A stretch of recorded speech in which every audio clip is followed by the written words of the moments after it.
Hello there, lovely people. It's Alex from Nintendo Life here, and I'm not alone, which is just as well. Xeon's here as well, and that's a good thing because I haven't played Xenoblade Chronicles X Definitive Edition on Nintendo Switch. But I have. Yeah, I've played as much as I can with the amount of time I'm given in life. You've not been able to dedicate your entire life like PJ has. No, PJ finished the game. He's a machine, isn't he? He is. We had a decent amount of time to play it, but it really is like, I don't know, 100 hours to finish the main campaign. So thank you, PJ. Thank you. Thanks, PJ. I'm going to do my best to share as much info as I can with the little time I've spent playing it, though. Yes, because as I said, I haven't played it despite my efforts this lunchtime that we're recording. We're not recording at lunchtime, but the lunchtime just gone when I tried to go out and see whether I could get the game a day early. No one was selling it. I've got to have a try every now and then, haven't I? But anyway, you have played Xenoblade Chronicles X a lot, haven't you? Maybe not as much as PJ. You played it a lot. I mean, I've played it a lot as well, but on the Wii U. You played the Switch version.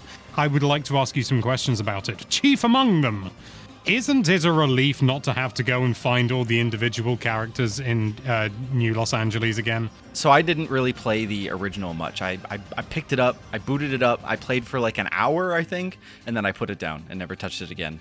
But it makes so much sense to just pop into your inventory or your menu and pop into your inventory and swap out your party characters like they're pieces of gear. That's how it feels, though. You just switch them around. It's nice and easy, and it's not like the kind of RPG where it matters. It doesn't feel like you're cheating the system either and like gaining a bunch of health back or gaining your MP back, since like after each fight, characters' health regenerates anyways. Yeah, it just heals like any other Xenoblade game, doesn't it? Heals in chunks. It's not like a Final Fantasy like turn-based RPG or something where in that case I could see it being like a major change to like the gameplay system in a sense or like the strategy behind it, where their characters would die and they'd swap in new characters or whatever to take their place. It's not like that. So Pokemon Scarlet and Violet. Maybe you can. That's a tangent. I won't go. I'm sorry. I won't open that up. But yeah, there are a lot of really cool like quality of life improvements here that PJ's talked about in the review. What's it called? Quick cast, I think it's called, where you can now like cast additional like special attacks with this like additional little bar that you have. So you're not doing like as much like standing around, kind of like just waiting for things to recharge, and I think that definitely like changes the flow of combat. And I think some people might not like it as much because you're given additional attacks basically, or it's like it just makes everything flow a lot faster. Battles are done quicker. I suppose if you're used to the original version, you're probably going to be ramping up the difficulty anyway. I know I am. Oh, because sure. I'm so familiar with the old one. Like I have played it in the last 5 years, which I haven't. In fact, probably more than that. I haven't played it since the Switch came out, I think. And now I finally get an opportunity to change that fact. But one thing I am keen to learn, Xeon, what are the skells like? Ooh, that's a great question, Alex. Let me tell you all about that. Just kidding. I actually I've played a lot. I'm at the point now where I'm very close to unlocking a skell. But as PJ also said in the review, he said, if you can give one piece of advice, do not rush getting a skell. And boy, did I try anyways, just because I wanted to be able to talk about that here. But Alex, you played enough Xenoblade Chronicles X back in the day to talk about skells, to unlock a skell. So I do want to flip the question then. So I'm at the point now where I really love the main like on foot combat. I'm still like every few hours I feel like I learned something new. Like I didn't know that attacking enemies from behind was more advantageous. That was just something that like I just missed in the tutorials or whatever. I really enjoyed like the pacing of the game, how it gives you enough time to really like understand the beef of the combat. So when you get to the point of skells, does it feel like they're throwing too much at you? Is it just awesome? Like what can you tell me about piloting a skell? I think the best word, if I had to distill it to a word, it's liberating. because all of Oh. a sudden this world that feels so vast, so impossibly big, you're having to really spend a hell of a lot of time crossing it. It takes ages. You're doing it all on foot. Suddenly you get a scale, and it's just like, it's like the world shrinks around you. And it is so liberating. You're suddenly like, that area over there that I really wanted to go to, but I just, sort of, maybe there are hard enemies in the way. Maybe it's just too far. Maybe it's too vertical and you can't find a way around. Now it's just like, just fly up there, mate. Done. It's like, I suppose in a way, and this is kind of very broad sense, it's like going from playing something like The Wind Waker to Breath of the Wild. Okay. Sort of big, both open, but Wind Waker feels so much bigger. I think it technically is bigger, the map. But, sort of it's just, not to say it's a slog or something, anything like that. Wind Waker's got all of its valid criticisms, but I quite like it. And, but these big open spaces that feel huge, sort of unconquerable. And then all of a sudden, Breath of the Wild, and you're just like, or even Tears of the Kingdom, I suppose, with like the fancy machines you can make is probably an even better example, where all of a sudden you're just able to chew through the landscape. All of a sudden you feel so much freer. The world doesn't seem as dominating anymore. As for combat, I can't remember that clearly. I do remember suddenly being able to go up against big enemies and being like, oh my god, I can actually just attack them. And from what I remember, and this was a very long time ago, so do correct me in the comments if I'm wrong, but the scale combat is very similar to the standard combat, which is a good thing, I would say. I think it very much means that it's more of an extension of the same combat style rather than being something completely different. And that makes it immediately recognizable, but also, just so powerful. And also, like, the way that you can, like, different scales do different things. Like, some can fly. I don't think all of them can, but some of them can turn into like a sort of like a bat pod motorbike car thing, and suddenly you go brrr, and you're going really fast and just careering through the landscape, and it's incredible. It's one of those things, it's so bad to say, like, oh, Starfield becomes a different game when you're 50 hours in, or something like that, whatever it was, that joke that was going around that came from an original source. It's an incredible payoff, because the game is still really good fun, but you feel like you're on the back foot all the time. And would you say you feel that way playing the game on foot in those earlier parts? Yeah, I think there are like a lot of quests that will be put out like just way so far away, and it can be quite a pain to get out there, especially when I feel like the game does a good job of like putting like high level enemies in the way of some of those like early quests as well. So like you feel the fear of like running past something that you can't fight, and that can be fun, but it can really be a slog to get to some of those quests sometimes. Yeah, it feels quite different when you're in a scale. Suddenly you feel it's almost like, in a way, did you when you were growing up, did you ever play with like cheat cartridges, cheat discs, a little bit, like yeah. Action Replay, Game Shark, that kind of thing? Yeah, it almost feels a bit like that, but like earned. So it's almost like, sort of been playing Mario 64, I've played through it all a few times, and now I've got this cheat cartridge, and now I can moon jump, I can just jump. Yeah. And like every level is trivial. It's a bit like that, but yet it feels within the confines of the game. It's a really, really special feeling. I mean, I guess this is quite personal, but I wonder if I'm going to miss the days. Kind of like how Felix really likes Breath of the Wild more than Tears of the Kingdom. He's very like adamant about that, and I can totally understand. But I wonder if I'm going to miss the days of not having a Skell once I have one. Don't worry, you can't take a Skell everywhere.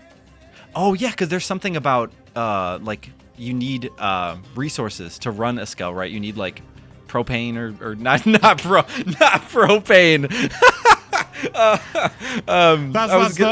That's the most like new Los Angeles approach. It's like, oh no, we've got to escape Earth. We've landed on a new planet. We might be able to survive here. What do? Global warming, baby. Yep, you need gas or whatever. Fuel. That's the word. Fuel. You need scale fuel, I think it's called. Yeah. Again, it's been the best part of 10 years since I played X to any sort of like significant degree.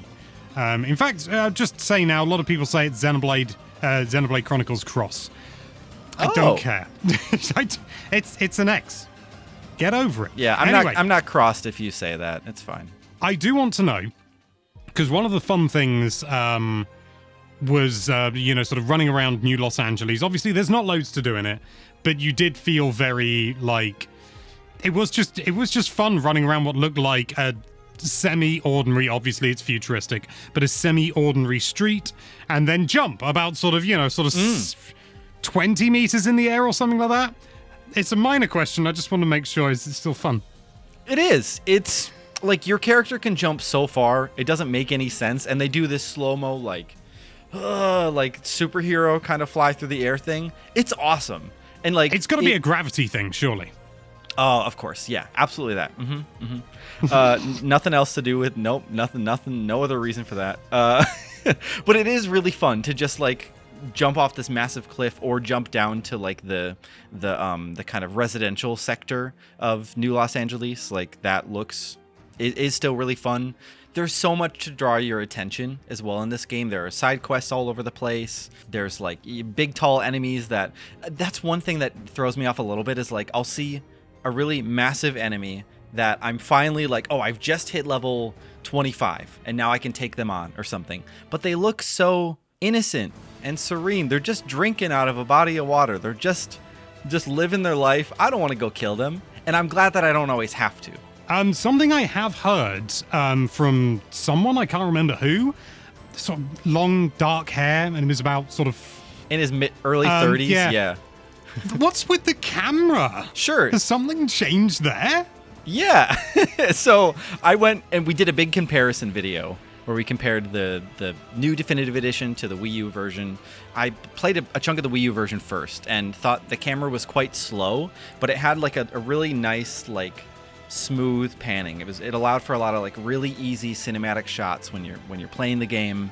And it just was really, it was nice. But then flash forward when I started playing the Switch version, the camera was really fast and quite like too fast and snappy, twitchy? I would say. Yeah, like it just didn't have like a nice drag to it. It felt like I was gonna make a tripod example there, and I'm just it was like a fluid head tripod versus a $10 thrift store found tripod is like what you're switching to. The camera doesn't have the same weight to it. Exactly, yeah. In the new Switch version of the game, I was like, the camera was driving me crazy. But I found that if you go into the settings, there are so many cool customization options in the settings. Like it's for a Nintendo game, it's quite surprising how much they let you do. And there's tons of camera controls in there. So I went and I switched everything to like slow, basically. And since it's not like it's not a game that relies on the camera necessarily, it doesn't really matter how slow you make the camera, as long as you can see. It's not Left 4 Dead 2. Yeah, exactly. It's not, even though you can zoom in really close and make it a first-person game, essentially. You don't... Oh, yeah, you can't you? Yeah, it really threw me off, but I've forgotten that. But I'm glad that you have the customization controls. And so if anyone, watching this plays the game, which I imagine a lot of people will, and you want it to feel more like the Wii U version, just go in and tweak the settings, make things slow, and it'll feel right as rain, so... And if you go into your Switch system settings and change the output resolution to 720p, it'll be even more like the Wii U version.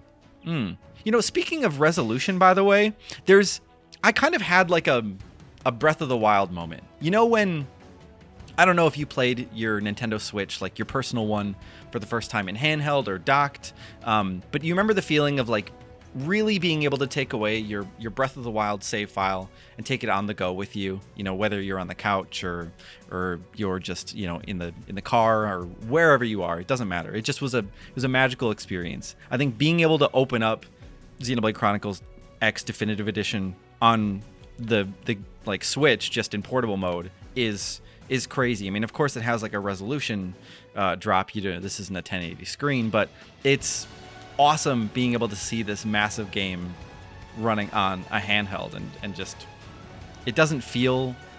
PJ kind of alludes to that in the review, that he's still like surprised that this whole game runs on Switch and that it ran on Wii U, but it's a magical thing being able to see this run portably. Yeah, it's still a lovely thing to be able to do. And I still get that kind of feeling occasionally, but admittedly I don't play a lot of handheld or tabletop just because I don't leave the house because it's scary out there. Why would you do that? I just work from home. Thank you, Xeon, for giving me even more reason to spend my money on this game.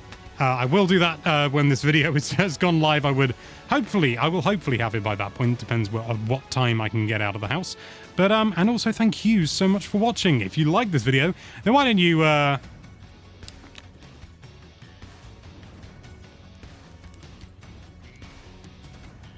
Oh, he's frozen. Quick cast. Why don't you quick cast that subscribe button and be sure to check out nintendolife.com for all sorts of lovely Nintendo-related content. Thank you. Thank you again for watching. Bye-bye. All right, cool. Now we can get back to playing. Well, I can get back to playing this game. I got to get that scale, man. Speaking of, can you walk me through that? You need to press up, up, down, down, left bump. Up, up, down, down.